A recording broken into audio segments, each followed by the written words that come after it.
आणि म्हणून मगाशी म्हटलं की त्याच्याशिवाय बैठकीत जात नाही. आलं ना, काम झालं माझ्या, काय करू तुझ्या नाही का, असं करू नका. महिना 15 दिवसामध्ये बिलकुल जा. आणि निमावल्यामध्ये काय 3 बैठकीमध्ये गेल्याने त्यांनी चर्चा बैठक देऊ नाही, बिलकुल देऊ नका. हो, बिलकुल द्यायचं नाही. तटस्थ राहा तुम्ही, तटस्थ राहा. जर तुम्ही तटस्थ राहिले तर सेवक बरोबर. काय बिघडतो तुमची वांदर? 1 तासाची 2 तासाची चर्चा बैठक आहे.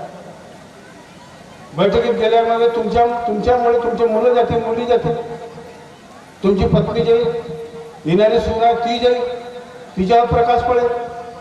तुम्ही जाणारच नाही तर मुलांमध्ये काय प्रकाश पडणार आहे? त्या मानवधर्म सामोर जाणार कसा? आणि म्हणून तुम्ही प्रत्येकाने बैठकीमध्ये गेलंच पाहिजे, ही गोष्ट लक्षात ठेवा. मार्गदर्शक काय दुवा आहे, तुम्हाला सांगतो आहे. तुमच्या कामं आहेत ना, त्या दंडाने तुमच्या घरी येणार नाही आहे कधी बैठकीला 4 माणसांनी. पहिल्याच्या काळ होता की शाळेमध्ये पोरं जात नव्हते तर मास्तर घरोघरी जात होता. आता आमचे हेडमास्टर लोक काय तुमच्या घरी येणार नाही. तुम्हाला स्वतःला समजायला पाहिजे की आमचं कुटुंब, आमचा परिवार, आम्ही सुखमय झाला, निष्काम कर्म झाला. आमच्या मार्गदर्शक मंडळीने निस्वार्थ सेवा तुमची केली.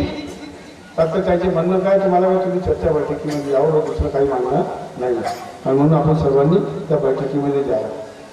या ठिकाणी पुष्कळच्या गोष्टी या ठिकाणी झाल्या आणि म्हणून मी या ठिकाणी काही जास्त बोलत नाही. पुष्कळचे अनुभव आणि सहभाग मी या ठिकाणी होत आहे. परंतु एक तुम्हाला एक सांगणार आहे की आपण माझ्या आईवडिलाच्या विषयी कोणीतरी बोलतात. तुम्हाला सांगतो, कोणी या मंचावर असेल, कोणी तिथं असेल, त्यांनी सामावलं. मी माझ्या आईवडिलांना का मानतो आहे, का मानत नाही आहे, मी का आहे मला माहीत आहे. मला सांगण्याची गरज नाही आहे. माझे मायबाप, माझ्या मायबापाची तुलना कोणी करू शकत नाही. माझ्या मायबापानं कसे कष्ट सहन केले आहे, कसे कसे कष्ट केले हे मला माहीत आहे. याच्या जिचा जास्त प्रमाण मी या ठिकाणी या 64 वर्षाच्या मी या ठिकाणी उभा आहो.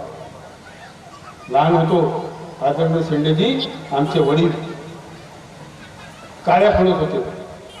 6 वाजता आम्ही 2 भाऊ सकाळी पहाटेला जाऊन काळ्या मोजत होतो. 4 त्या काळामध्ये आम्हाला भेटत होते. 4 दोघे भाऊ आम्ही भजे खात होतो.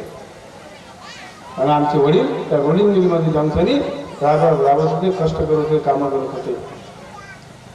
आज माझे वडील 50 लाखाचे, लोक म्हणजे 1.5 करोडचा बंगला आहे. मी तर म्हणतो 50 लाखाचे रुपये द्या, घेऊन टाका. 1 करोड तुम्ही घेऊन जा.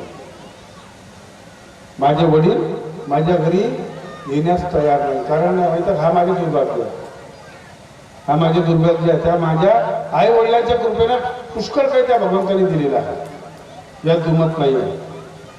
मी कैत्य त्या माझ्या वडिलांना म्हटलं का लड़का आहे ना, फिर देख लूंगा ना, अरे मास्टर राजू तू चुपचाप रहे ना, अभी तेरी माँ आहे ना, असं. हे वेळा मला शिवाय दिल्या, माझ्या वडिलांनी शिवाय दिल्या. म्हणजे अगर मैं तेरे घर को आऊंगा ना बोले तो जल्दी मर जाऊंगा. काय म्हणून कोणता व्यक्ती आहे व कोणता पोरगा आहे की आपल्या मायबापाला बोलू इच्छे. गोपीचंदजी भरणे साहेब माझ्या वडिलांना एकच शब्द वापरला, तुम्ही माझ्या घरी येऊ नका, तुम्ही आयुष्य चांगले आयुष्य जगा, चांगलं जीवन जगा. जे काही करायचं आहे, माझी लायकी नाही माझ्या वडिलांसाठी आईवडिलांसाठी काही करायचं, माझी लायकी नाही. तुमची आहे की मला माहिती, माझी नाही आहे. कारण का माझ्या आईवडिलांनी मला कसं पोचलं, का पोचलं मला माहिती आहे. मी 10 वर्ष 8 वर्ष शाळा शिकलो नाही, बदमाशा केल्या, शाळा नाही शिकलो.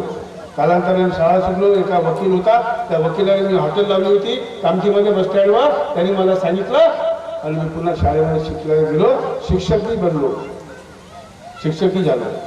कृपा कशी त्या भगवंताची सांगा. कोणता शौक नाही, काही नाही, त्या भगवंतांनी या मार्गावर जाणं. आणि म्हणून माझ्या आईवडिलांच्या विषयी तुम्ही मागं जा. माझ्या आईवडिलाच्या माझ्या आईवडिलाच्या घरी तुम्ही केव्हाही जा.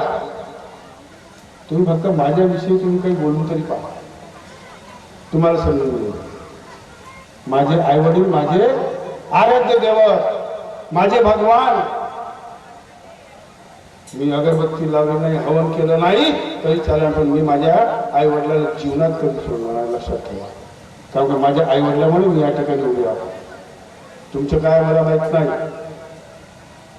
मी माझ्या आई वडिलांना भगवान मानत होतो आहो आणि जीवनभर मानत राहील. आणि जोपर्यंत माझ्या जीवाना माझ्या आई वडिलांनी त्या भगवंतात सुद्धा विलीन होऊ नये, जेवढं माझी सेवा करण्याचा प्रसंग तेवढं करण्याचा मी प्रयत्न करतो. आणि म्हणून माझ्याविषयी कोणी असं टीका टिप्पणी माझ्या आई वडिलांविषयी माझ्याविषयी तुम्ही करा, हा बिलकुल करा, मला काही फरक पडणार नाही, मला काही फरक पडत नाही. आणि म्हणून आई वडिलांची सेवा करा. शेवटच्या टप्प्यावर जातो. आमची हे आदरणीय मार्गदर्शक मंडळी निष्काम कर्मयोग करणारे बाबाच्या नंतर हे मार्गदर्शक काही लोक आहेत त्याच्यामध्ये जे बैमानी करतात, काही लोक आहेत आणि ते राहणार आहे, त्या दुमत नाही. म्हणून हे ज्या मंडळाच्या आदेशाच्या पालनामध्ये असेल, पालन करत असेल, त्यांच्या शब्दाचे पालन बिलकुल 100% करा. ते जर मंडळाच्या विरोध जाऊन जर कार्य करत असेल, त्याच्या शब्दाचे पालन करू नका. तुमच्या डोक्यात केसाला धक्का लागणार नाही. या मार्गाची